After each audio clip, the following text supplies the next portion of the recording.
വിഴിഞ്ഞം തുറമുഖത്തിന്റെ പരിസ്ഥിതി തീരദേശാനുമതികൾ റദ്ദാക്കണമെന്നാവശ്യപ്പെട്ട് തിരുവനന്തപുരം സ്വദേശികളായ ജോസഫ് വിജയൻ, വിൽഫ്രഡ്, ആന്റോ എലിയാസ് എന്നിവർ നൽകിയ ഹർജി തീർപ്പാക്കിക്കൊണ്ടാണ് ദേശീയ ഹരിത ട്രിബ്യൂണൽ ഉത്തരവ്. പദ്ധതിയുടെ നിർമ്മാണ പ്രവർത്തനങ്ങളുടെ മേൽനോട്ടത്തിനായി സർക്കാർ പ്രതിനിധിയെ ഉൾപ്പെടുത്തി 7-അംഗ വിദഗ്ധ സമിതി രൂപീകരിക്കണം. സമിതിയിൽ പരിസ്ഥിതി ശാസ്ത്രജ്ഞന്മാരെയും തീരദേശ ഗവേഷകരെയും ഉൾപ്പെടുത്തണം. സമിതി ഓരോ 6 മാസത്തിലും റിപ്പോർട്ട് സമർപ്പിക്കണം. പദ്ധതി പ്രദേശത്തെ മാലിന്യങ്ങൾ കടലിലേക്ക് ഒഴുക്കാൻ പാടില്ല.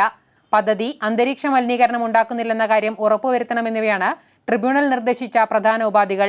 ട്രിബ്യൂണൽ ഉത്തരവ് പദ്ധതിക്ക് അനുകൂലമാണെന്ന് തുറമുഖ വകുപ്പ് പ്രിൻസിപ്പൽ സെക്രട്ടറി ജെയിംസ് വർഗീസ് പറഞ്ഞു. സംസ്ഥാന സർക്കാരിന് 100% അനുകൂലമായിട്ടുള്ള ഒരു വിധിയാണ് ഇന്നുണ്ടായിരിക്കുന്നത്. പദ്ധതി പരിസ്ഥിതി പ്രശ്നങ്ങൾ ഉണ്ടാക്കില്ലെന്ന വാദം ട്രിബ്യൂണൽ അംഗീകരിച്ചതായി തുറമുഖ കമ്പനി MD ഡോക്ടർ ജയകുമാർ അവകാശപ്പെട്ടു. വിശദമായിട്ടുള്ള പഠനങ്ങളായി ആണ് ഇവർ ചൂണ്ടിക്കാട്ടിയെന്ന് തോന്നുന്നു. അതനുസരിച്ച് മുന്നോട്ട് പോകണം. പദ്ധതി പ്രദേശത്തെ പരിസ്ഥിതി സവിശേഷതകൾക്ക് കോട്ടം തട്ടാതെ നിർമ്മാണ പ്രവർത്തനങ്ങൾ നടത്താമെന്നാണ് ട്രിബ്യൂണൽ നിലപാട്. വിഴിഞ്ഞം തുറമുഖവുമായി ബന്ധപ്പെട്ട നിയമപോരാട്ടങ്ങൾ സുപ്രീം കോടതിയിലേക്ക് നീളുമെന്ന കാര്യത്തിൽ സംശയമില്ല. അതേസമയം ട്രിബ്യൂണൽ ഉത്തരവോടെ പദ്ധതിയുടെ നിർമ്മാണ പ്രവർത്തനങ്ങൾക്കുണ്ടായിരുന്ന നിയമതടസ്സം ഇല്ലാതായി.